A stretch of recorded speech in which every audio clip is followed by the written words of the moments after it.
शांति। ओम शांति। आज का स्वमान, मैं आकर्षण मुक्त आत्मा हूँ।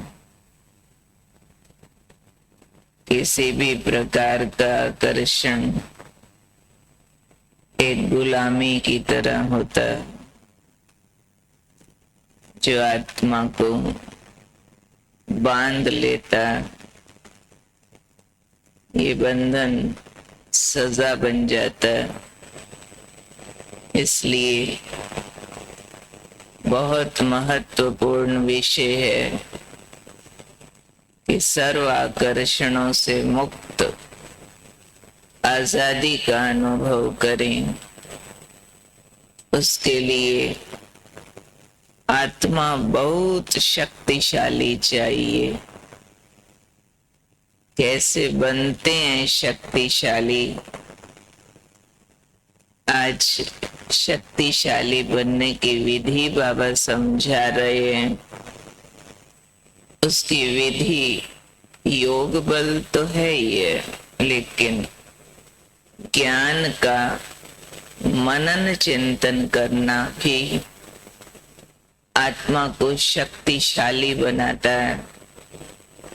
तो आज बाबा हमें मनन शक्ति के लिए प्रेरित कर रहे हैं। बाबा ने कहा, वर्तमान समय आत्मा को मनन शक्ति द्वारा शक्तिशाली बनाने की आवश्यकता है। उसके लिए क्या करो? ज्ञान के एक एक पॉइंट को लो, फिर अंतर्मुखी हो जाओ, इंट्रोवर्ट हो जाओ और उस पर मनन करो, तो मक्खन निकलेगा और शक्तिशाली बन जाएंगे। ज्ञान के पॉइंट को मनन करना मतलब उसका विस्तार करना, ज्ञान के पॉइंट को प्रैक्टिकल शेप देना। बाबा ने ये जो कहा है, ये बात कैसे मुझे फायदा दे सकती है, कैसे दूसरों को फायदा दे सकती है, इस बात का अर्थ क्या है, बाबा ने क्यों बोला, इस करने से फायदे क्या हैं, ना करने से नुकसान क्या है। ऐसे ज्ञान के पॉइंट्स को विस्तार कर देना, उसको कहेंगे मनन करना। बाबा कई बार इसका उदाहरण गाय से देते हैं। जैसे गाय होती है ना, घास एक बार खा लेती है, फिर निकाल निकाल के जुगाली करती रहती है। जुगाली मीन्स उसको बहुत अच्छी तरह से चबाती है, बार बार बार बार। उससे वो घास जैसी बेकार चीज भी इतनी पावरफुल बन जाती है कि गाय दूध देती है। दूध शक्तिशाली वस्तु है। ऐसे ही जब तक अंदर रिवाइज न करो, अंदर उसको दोहरा दोहरा करके अपना न बनाओ, तो ज्ञान साधारण रह जाता है। ज्ञान को जब अंदर दोहराते रहो, एक होता है रट्टा हुआ दोहराना, कोई पाठ की तरह दोहराते रहना, उससे कोई ज्यादा पावर नहीं बनती है। लेकिन समझ पूर्वक उसको विस्तार करना, इलेबरेट करना, एक एक शब्द को पर्सनलाइज करना, उसका प्रैक्टिकल फॉर्म सोचना, फिर उसको प्रैक्टिकल कर करके देखना, फिर उसके रिजल्ट पर विचार करना, इस सारे को कहेंगे मनन से मक्खन निकलता है।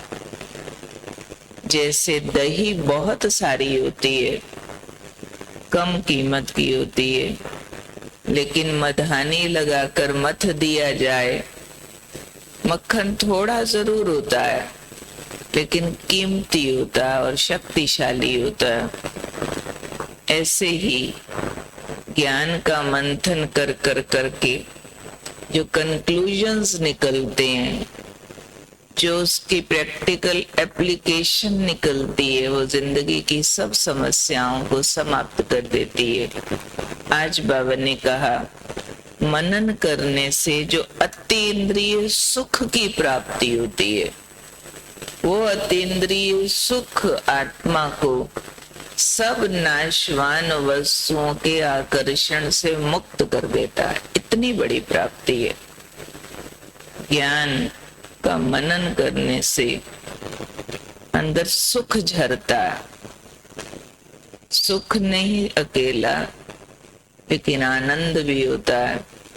बाबा का प्यार भी बढ़ता है। इससे सब शक्तियां जागृत होती हैं और अंदर ही अंदर आत्मा ज्ञान स्वरूप होती है। राइट टाइम पर राइट बात टच होती है, राइट सॉल्यूशन समझ आते हैं, तो आत्मा जैसे समाधान स्वरूप बन जाती है।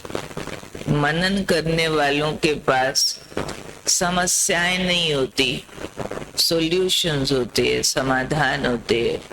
मनन न करने वालों के पास one after the other problem and problem बनी रहती है, क्योंकि उनको ज्ञान की एप्लीकेशन नहीं आती है, ज्ञान को एक्शनेबल बनाना नहीं आता है। तो ज्ञान की कई बार बाबा शब्द यूज करते हैं मुरली में। कई बच्चे तो सिर्फ लबार मारते रहते हैं, यानी ज्ञान की बातें बड़ी बड़ी कर लेंगे, लेकिन उसको अपनी पावर नहीं बनाते, अपने लिए प्रैक्टिकल नहीं बनाते। तो उसको शब्द ऐसे बाबा ने बोल दिया।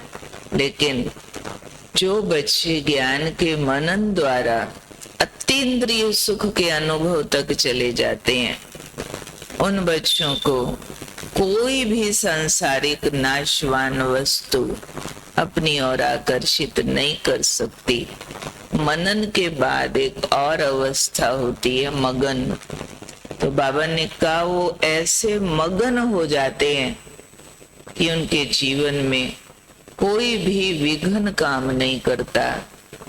मगन वाले को विघ्न ऐसे नहीं छू पाते जैसे हलवा पक गया, सारा घी छोड़ देगा, घुमाए जाओ, वो कढ़ाई को पकड़ता नहीं है, डिटैच हो गया।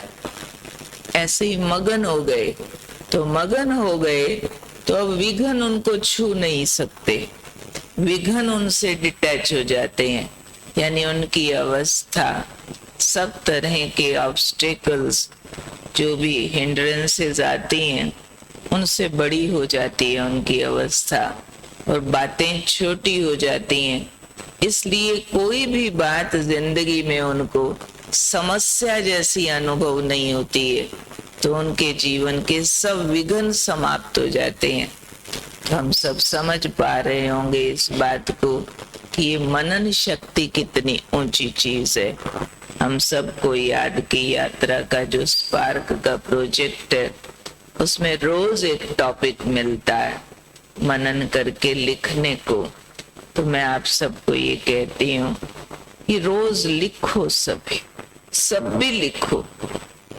एक शब्द यूज करती हूँ, कच्चा लिखो, पक्का लिखो, गलत लिखो, ठीक लिखो, पर लिखो। उल्टा पुल्टा करते करते भी बातें सीधी हो जाती हैं। आज थोड़ा लिखा जाएगा, कल ज्यादा हो जाएगा। आज थोड़ी गलतियां होंगी, कल ठीक हो जाएंगी। धीरे धीरे ये चीज हमारी पावर बन जाती है, और इतनी पावर बन जाती है, अगर आप एक महीना भी रोज लिख लेना अलग अलग टॉपिक पर, महीने बाद आप महसूस करेंगे कि मन लगातार कोई ना कोई अच्छी बात को उठा के चिंतन करता है। इसको कैसे करना है, इसका अर्थ क्या है, इससे फायदा क्या है, क्यों लोग ऐसे करते हैं, उनको कैसे करना चाहिए। जैसे आपके अंदर से बार बार मंथन करके मक्खन निकलता रहेगा। अपने लिए भी, दूसरों के लिए भी 2 मिनट भी किसी को मिलेंगे आप ना, कोई पावरफुल पॉइंट सुना देंगे उनको। थोड़ा भी किसी से मिलेंगे, जैसे उसकी समस्या का हल कर देंगे आप, क्योंकि आपके मुंह पर बार बार सॉल्यूशंस आ रहे हैं, वो पॉइंट आ रहे हैं, तो वो चीज आपकी पावर बनती है। सब आकर्षणों से मुक्त होके आप उस ज्ञान और योग के ऐसे सुखदाई रस में चले जाते हैं। सुखदाई सा टेस्ट अंदर से आए जा रहा है, आए जा रहा है, आए जा रहा है। तो बाहर की विनाशी वस्तुओं से आपको सुख आनंद सीख करने की जरूरत नहीं पड़ती है।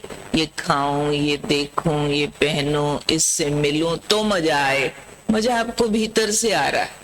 वो जो भीतर से मजा आ रहा है, वो सब चीजों को लोअर फील कराता है कि ये वाले मजे जो हैं वो निम्न कोटि के हैं, और मेरे को जो मजा मिल रहा है वो उच्च कोटि का है।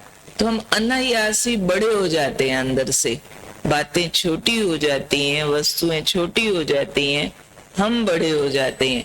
तो इस तरह से ये मनन का प्रयोग हमको जरूर करना चाहिए, जरूर। जबरदस्ती भी मन न लगे तो भी बैठना चाहिए। 1 पेज कम से कम, नहीं तो 2 पेज जरूर रोज लिखने चाहिए। लिखना एक जबरदस्ती का सौदा हो जाता है। कलम आपने पकड़ी ली है, काफी सामने है, तो आप कुछ लिखेंगे। धीरे धीरे बिना लिखे भी ये आपकी आदत बन जाएगी। ठीक है, तो कौन हूं आज का दिन में? आकर्षण मुक्त आत्मा। कैसे बनती हूँ? मनन शक्ति से। मनन शक्ति से क्या होता है? अंदर से अतीन्द्रिय सुख का अनुभव होता है, और वो सुख सब आकर्षणों से हमें छुड़ा देता है, और सब आकर्षणों से छूटी हुई आत्मा विघ्नों से मुक्त हो जाती है। आज का याद की यात्रा के लिए आत्मा के स्वरूप का महावाक्य बाबा का सुनते।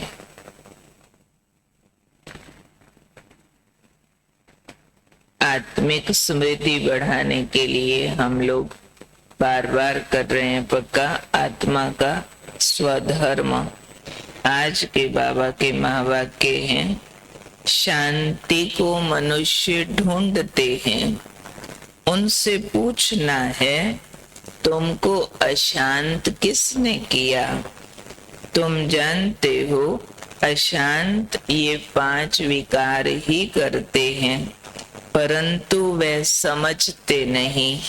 ये भूल गए हैं कि आत्मा का स्वधर्म शांति है।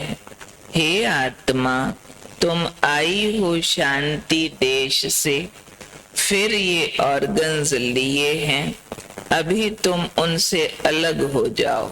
किन से अलग हो जाओ? ऑर्गन से डिटैच हो जाओ। इसमें कोई प्राणायाम करने आदि की बात नहीं।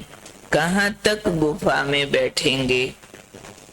आत्मा कहती है मैं उन ऑर्गन से डिटैच हो जाती हूँ क्योंकि मैं थक गई हूँ। पार्ट बजा बजा के ऑर्गन्स का बोझ उठा के मैं थक गई हूँ, अब मैं मन बुद्धि से इनसे डिटैच हो जाती हूँ। अभी इस शरीर को भूल जाते हैं। अभी बाप कहते हैं तुम अपने स्वधर्म और स्वदेश को याद करो। तुम असल वहां के रहने वाले हो। अपने घर को याद करो। कर्म तो करना ही है, कर्म बिना तो रह नहीं सकते।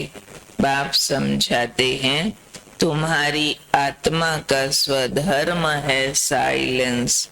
तुम जानते हो हम आत्मा वास्तव में परम धाम के वासी हैं। परम पिता परमात्मा भी वहाँ के रहने वाले हैं। मुख्य है शरीर से डिटैच होना, याद रखना मेरा स्वधर्म शांति है, मेरा स्वदेश शांति धाम है, और मैं परम पिता परमात्मा की संतान हूँ, ये सब स्मृतियां आत्मा के मूल गुण शांति को प्रकट कर देती हैं, जागृत कर देती हैं। तो जरूर इसको हमें रिवाइज करते रहना।